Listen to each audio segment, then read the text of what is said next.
Hello all, welcome to TT guide.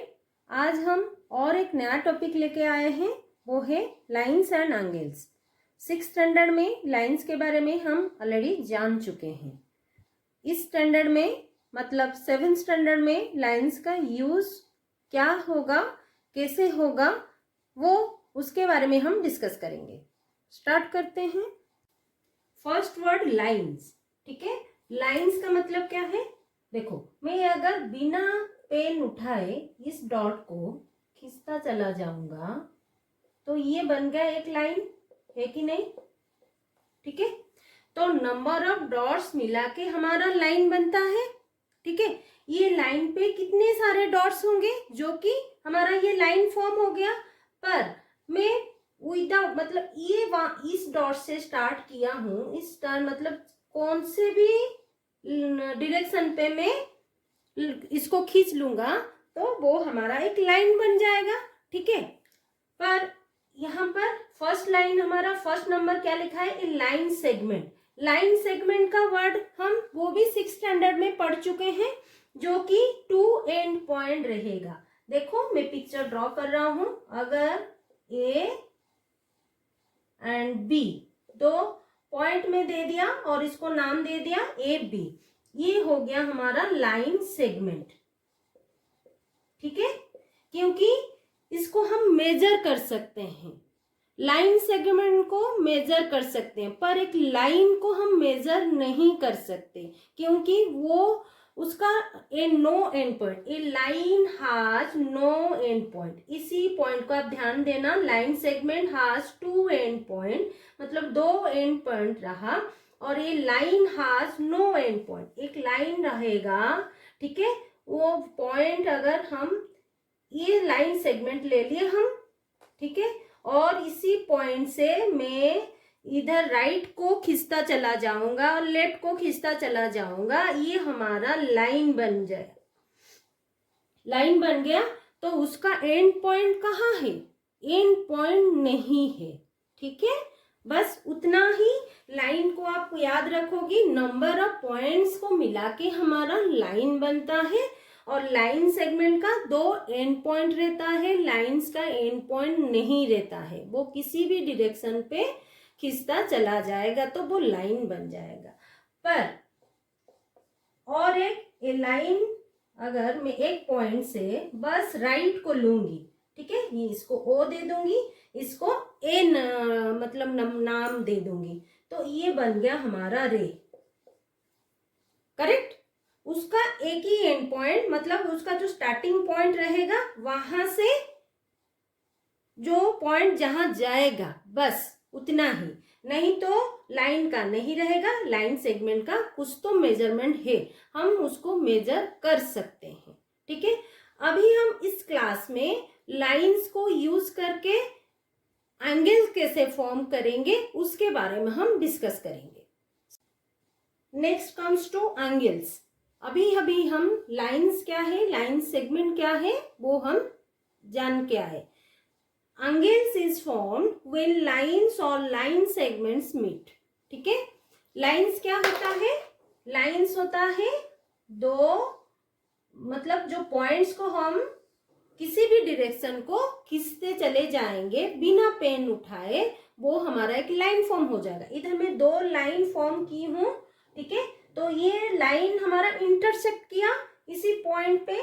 ठीक है, ये हो गया हमारा ओ पॉइंट, और इसमें अगर हम पी क्यू आर एस ऐसे नाम दे देंगे, ठीक है, तो ये एक एंगल बन गया, है कि नहीं? और एक एंगल बनाएंगे लाइन सेगमेंट को लेके। ये लाइन सेगमेंट क्योंकि हम इसको मेजर कर सकते हैं, पर इसको हम ये जो मतलब लाइन बना है इसको हम मेजर नहीं कर सकते, बस इसका एंगल मेजर कर सकते हैं, पर इसका लाइन हम मेजर कर सकते हैं।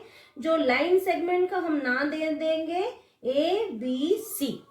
करेक्ट, तो ये एक एंगल बन गया, ये भी एक एंगल बन गया, और ये भी एक एंगल बन गया, है कि नहीं?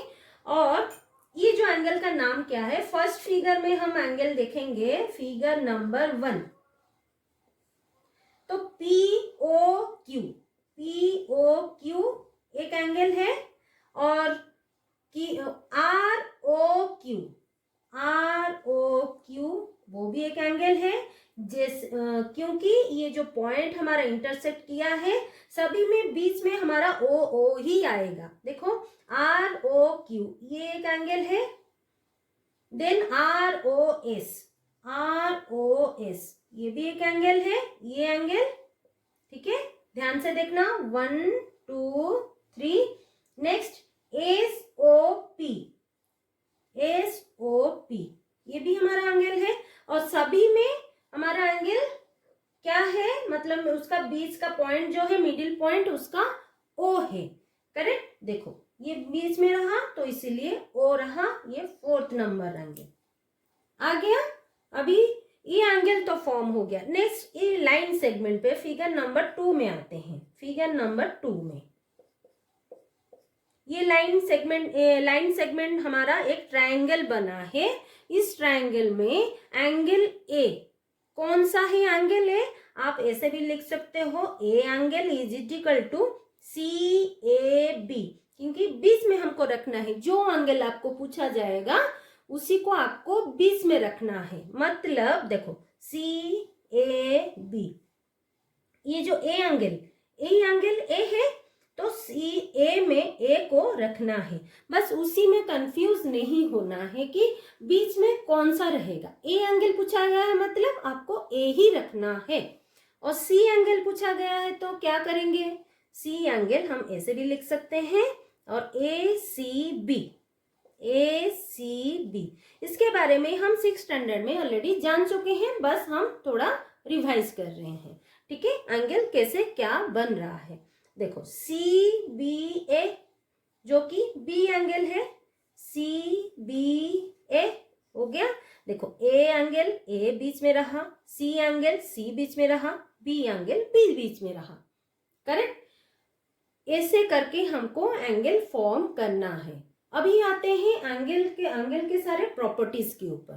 ठीक है, first properties of angle is supplementary angle. Supplementary angle क्या कहता है, two angles are said to be supplementary if the sum of their measures is 180 degree. इसका मतलब क्या है, देखो हम एक दो एंगल लेते हैं। ठीक है, ये एक एंगल फर्स्ट एंगल और ये सेकंड एंगल, तो 1 एंगल प्लस 2 एंगल हमको 180 डिग्री होना चाहिए, तो वो जाके सप्लीमेंटरी बोला जाएगा।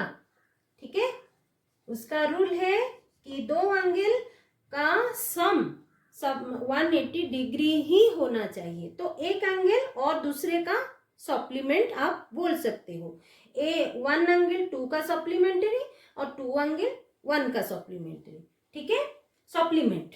करेक्ट, तो अगर एक एंगल आपको दिया रहेगा और एक एंगल का बारे में पूछा जाएगा। ठीक है, क्वेश्चन कैसे आएगा, ठीक है, 1 एंगल का वैल्यू हमको 50 डिग्री है।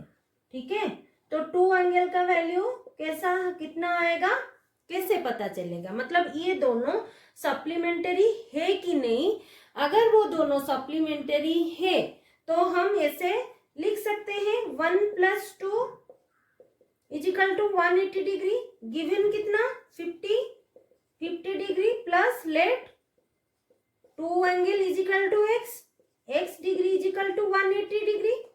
ये 180 डिग्री हम कहाँ से लाए, क्योंकि हमको बोला गया है अगर वो दोनों सप्लीमेंटरी होंगे तो दोनों का एडिशन हमको 180 डिग्री ही आना चाहिए। तो इसी में से हम डायरेक्टली x का वैल्यू निकाल सकते हैं 180 डिग्री, ये माइनस हो जाएगा, ट्रांसपोज होगा।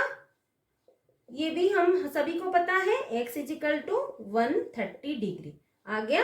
तो 2 एंगल का वैल्यू 130 डिग्री और 1 और 2 वो दोनों सप्लीमेंटरी हैं। अगर ऐसे पूछा जाएगा, ये फर्स्ट क्वेश्चन। ठीक है, अगर आपको ऐसे पूछा रहेगा, कैसे क्वेश्चन पूछा जाएंगे, A angle = 75 degree, correct, and B angle = 105 degree. तो ये A angle and B angle are supplementary और नॉट। वो कैसे हमको आंसर देना है, हम दोनों को ऐड करेंगे। अगर दोनों का एडिशन हमारा 180 डिग्री रहा तो वो A angle and B angle are supplementary, correct. तो ए एंगल कितना, A angle plus B angle is equal to 75 degree plus 105 degree कितना 081 180 डिग्री। तो ये A and B are both supplementary.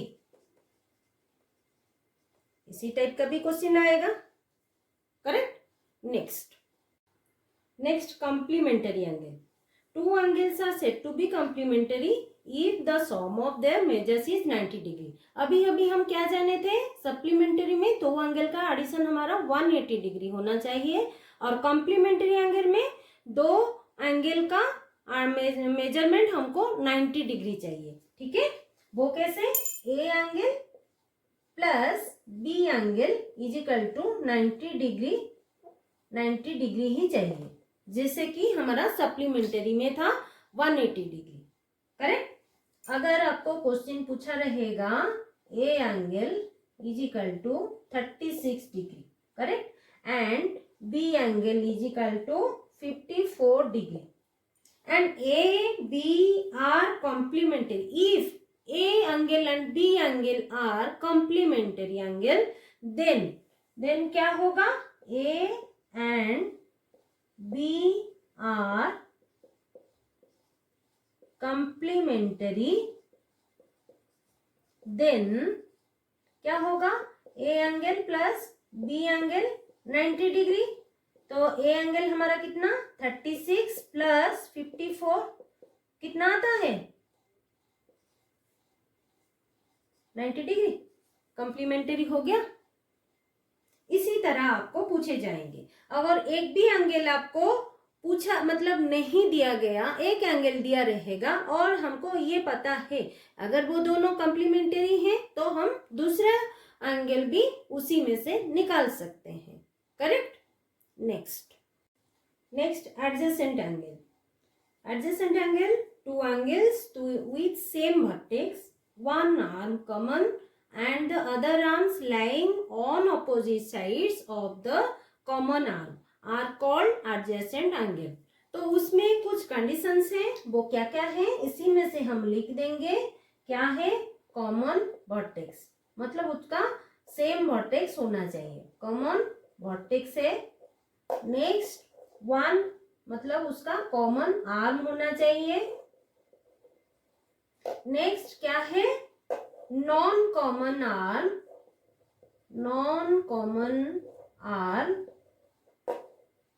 Arms on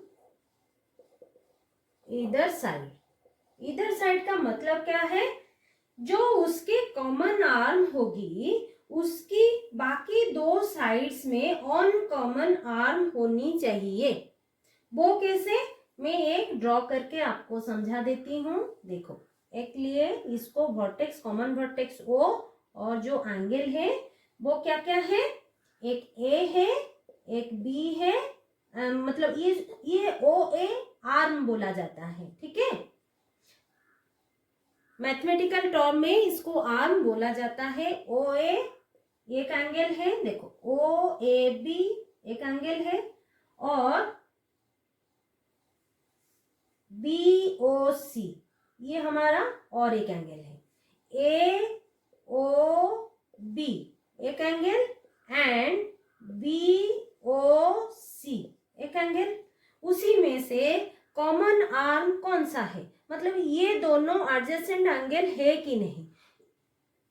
AOB and BOC both angle are adjacent angle है कि नहीं हमको पूछा गया है ना। तो हम क्या करेंगे, कॉमन वर्टेक्स ओ कॉमन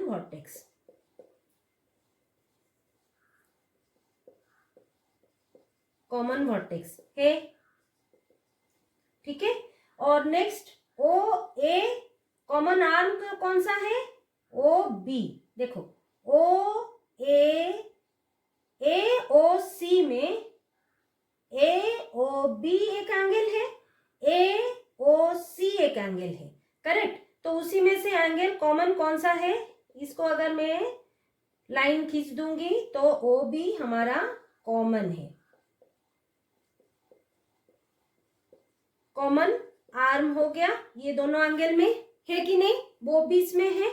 और नॉन कॉमन आर्म्स कौन सा है, नॉन कॉमन आर्म, देखो ये दोनों तो एडजेसेंट होगा, कब होगा, जब non common arms on either side, मतलब ओ सी जो आर्म है इसी एंगल में, तो इसमें नहीं है कि नहीं, ओ ए आर्म इसमें नहीं है, ओ सी जो बन रहा है, ये जो एंगल फॉर्म होता है ए ओ बी में, ओ सी है क्या, नहीं है। बी ओ सी में ओ सी है पर ओ ए नहीं है। कॉमन आर्म मतलब नॉन कॉमन आर्म इसमें नहीं है, ठीक है। Non common arm on either side होना चाहिए, सॉरी होना चाहिए, ये जो कॉमन आर्म एक होना चाहिए, तो ये हमारा सेटिस्फाइड होता है। तो A O B and B O C are adjacent angle,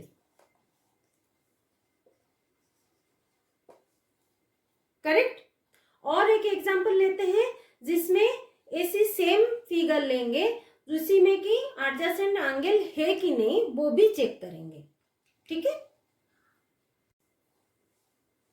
same figure में ड्रॉ कर रही हूं, ठीक है, वो चेक करेंगे ये एंगल इसमें से एडजेसेंट एंगल है कि नहीं। तो क्या करेंगे, देखो एडजेसेंट एंगल मतलब जो बाजू वाला, मतलब अगल बगल साइड में जो एंगल रहता है उसी को हम एडजेसेंट एंगल बोलते हैं, ठीक है। उसी में से हमारा ये कॉमन वर्टेक्स रह गया और ये ए बी सी। तो फर्स्ट हम क्या करेंगे, ए ओ बी ये एक एंगल है वन, और ये एक एंगल है ए ओ सी, मतलब हमारा टोटल एंगल, ठीक है। इसी फिगर में हमारा टोटल एंगल है। देन हम क्या करेंगे, A O B angle and A O C angle, ये दोनों एडजेसेंट एंगल है कि नहीं हमको पता करना है ना। तो फर्स्ट कॉमन वर्टेक्स वो तो हमारा कॉमन है इसमें, ठीक है, common vertex. And next common arm कौन सा है इसमें, कॉमन आर्म ओ ए कॉमन है, क्योंकि ओ ए ओ बी जो एंगल ए ओ सी वो सेम कॉमन आर्म है, तो ओ ए हमारा कॉमन आर्म है, ठीक है। And third point, non common arms on either side, ठीक है। नॉन कॉमन आर्म्स कौन सा है, देखो non common arms O B O C, वो इधर साइड में है क्या, नहीं है। तो क्या करेंगे, ये पॉइंट हमारा वैलिड नहीं है, तो A O B and A O C angle are not adjacent. देखो इसी तीन पॉइंट में अगर एक ही पॉइंट वैलिड नहीं हुआ तो वो सेटिस्फाइड नहीं होगा एडजेसेंट एंगल, ठीक है। जिसमें मतलब non common arms on either side का मतलब क्या है, जो उसके कॉमन आर्म होगी उसकी बाकी दो साइड में एक ऑन कॉमन आर्म होनी चाहिए, पर ये इसमें इसी फिगर में वो नहीं है, इसीलिए they are not adjacent angle, correct. Next linear pair angle में two adjacent angles are said to form a linear pair of angles if their non common arms are two opposite rays, ठीक है। अभी हम adjacent angle क्या है वो जान के आए हैं, ठीक है। तो ड्रॉ करते हैं एक स्ट्रेट लाइन और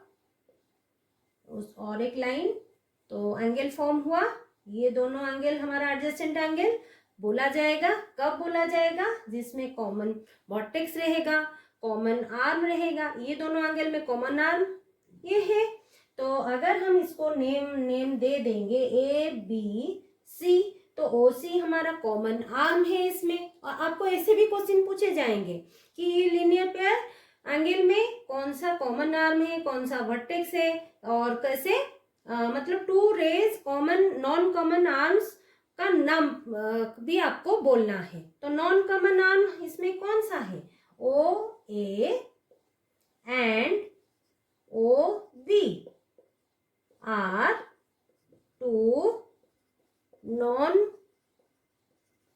कॉमन आर्म्स, ठीक है। और वो दोनों टू ऑपोजिट है, O A and O B are two opposite ray. ऐसे होना भी चाहिए, ऑपोजिट रे होगा तो जाके वो लीनियर पेयर एंगल बोला जाएगा, करेक्ट। और हमेशा आपको ये भी याद रखना है कि linear pair angle straight line पे फॉर्म होती है, करेक्ट। अगर स्ट्रेट लाइन पे फॉर्म होती है तो टोटल एंगल हमारा जो एडजेसेंट एंगल का वैल्यू कितना होगा, ये जो एंगल, ये एंगल COB एंड COA का एंगल 180 डिग्री होगा। ये दोनों सप्लीमेंट्री भी हो सकते हैं, है कि नहीं, क्योंकि सप्लीमेंट्री में दो एंगल को ऐड करेंगे तो 180 डिग्री होना चाहिए। तो हो गया, इसमें से हम ये भी पता चल गया कि ये दोनों सप्लीमेंट्री एंगल है और एडजेसेंट एंगल है और लीनियर पेयर एंगल है, इसको बोला जाएगा। और वो दोनों opposite rays two non common arm जो रहेगा टू ऑपोजिट रेज भी होगा, करेक्ट। तो अगर हमेशा इसी तरह फिगर आपको दिया रहेगा वो तो नहीं है, तो इसी टाइप का फिगर भी दे सकते हैं, देखो, ठीक है। ऐसे हम कट किए, तो इसी में से ये भी एक स्ट्रेट लाइन है, ये एक एंगल है और ये भी एक एंगल है कि नहीं, ये टोटल 180 डिग्री। इसमें अगर 80 डिग्री इस एंगल है AOBC, करेक्ट हो गया। OA इसमें रे है, OC भी ऑपोजिट, मतलब ये दोनों ऑपोजिट रे है। इसी तरह आपको ऐसे देखना है, ठीक है।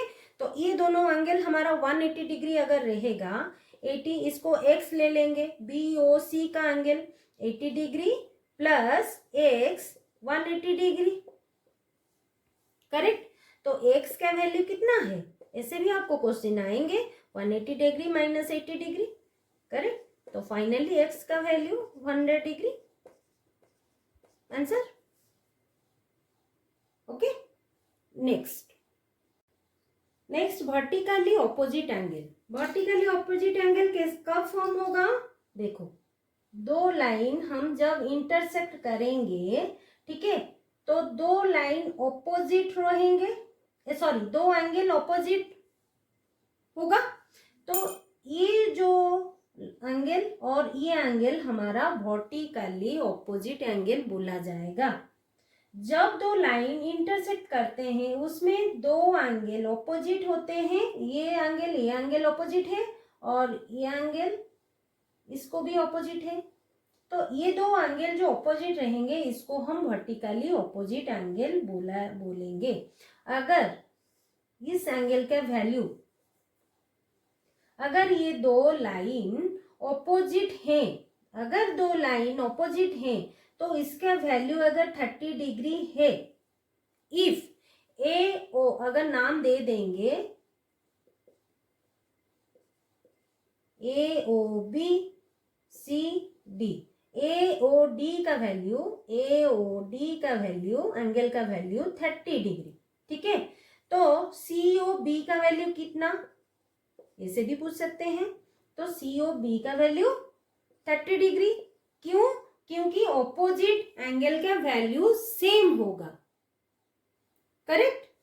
इसी अगर वो दोनों ऑपोजिट एंगल हैं तो जाके ये एंगल सेम रहेगा। DOB सेम अगर दिया रहेगा DOB का वैल्यू, तो ये जाके ये 30 डिग्री है, तो इसको क्या होगा, ये सप्लीमेंट्री एंगल होगा ना, DOB 30 डिग्री का इसका सप्लीमेंट्री, क्योंकि 180 डिग्री माइनस 30 डिग्री हम कर सकते हैं, तो DOB का वैल्यू 150 डिग्री होगा और दोनों का एडिशन हमको 180 डिग्री चाहिए। आप इसी तरह भी निकाल सकते हो, अदर मतलब एंगल का एंगल भी निकाल सकते हो, क्योंकि दोनों एंगल हमको मिल गया और इसका एक एंगल इधर मिल गया तो ये भी ऑपोजिट इसका एंगल है, ठीक है। इस एंगल का ऑपोजिट ये है तो इसका वैल्यू भी निकल जाएगा, करेक्ट।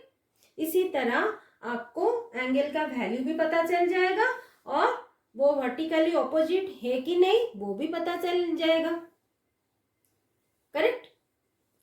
आज के लिए इतना ही। अगर आपको कुछ डाउट है तो कमेंट बॉक्स में जरूर कमेंट कर देना। अगर ये वीडियो आपको अच्छा लगा है तो लाइक शेयर सब्सक्राइब कर दीजिएगा। कुछ डाउट है तो कमेंट बॉक्स में जरूर कमेंट कर दीजिएगा। Thanks for watching.